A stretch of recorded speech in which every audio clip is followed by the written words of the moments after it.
The Occult Technology of Power, Chapter 1. Are we not all predatory animals by instinct? If humans ceased wholly from preying upon each other, could they continue to exist? Anton Sanzor Levay.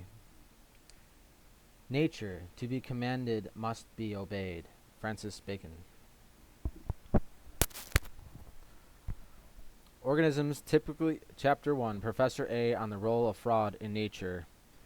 Organisms typically base their success primarily on deception and rely on actual force or mutuality advantages, trade, symbiosis, as little as possible.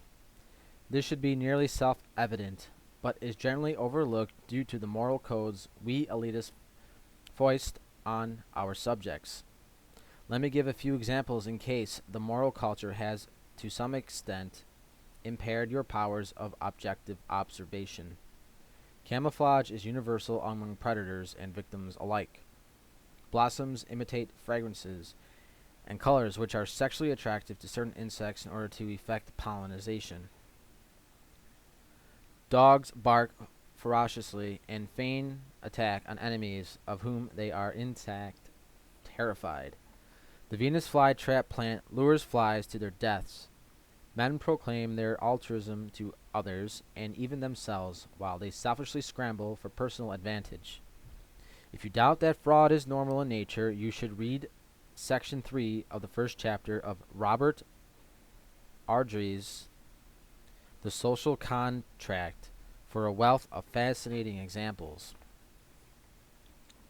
Human mental prowess and communicative powers have merely provided superb elaboration on nature's old theme of fraud and added its own distinctive feature, self-delusion.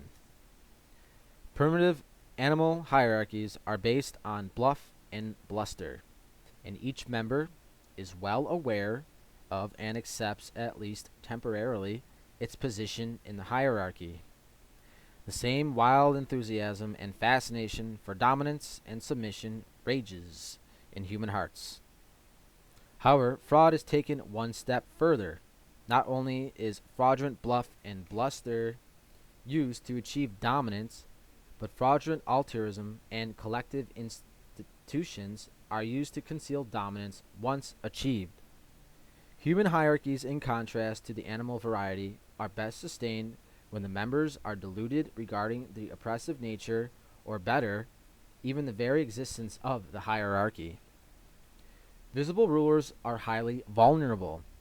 This we see visible rulers claiming to be representatives of God, the common good, the material forces of history, the general will, either through vote or intuition, tradition, or the other intellectual spooks that serve to lessen the envy of the ruled for the rulers.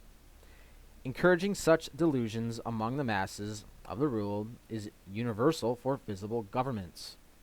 However, such spooks are little protection for the leaders of such systems against their sophisticated elite rivals, and no protection against men like your father. The Roman Empire was unquestioned by the mass of its subjects for centuries, but the emperors lived in constant fear of coup and assassination.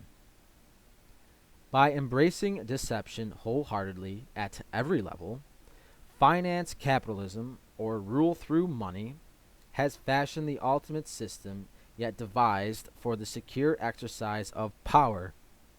Men like your father, the hidden masters of finance capitalism, govern those who govern produce and think through invisible finance tentacles, the operations of which will be elucidated later by my colleagues.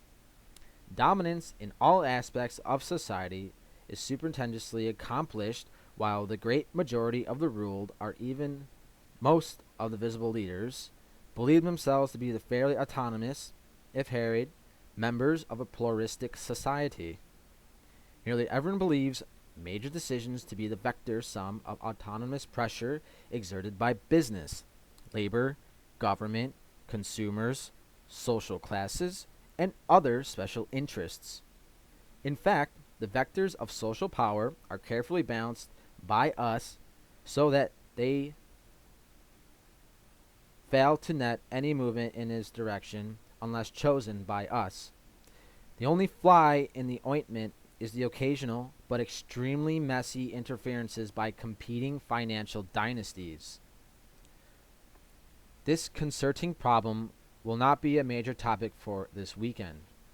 I now yield to Professor Q, who will elucidate the central secrets of your father's immense money power.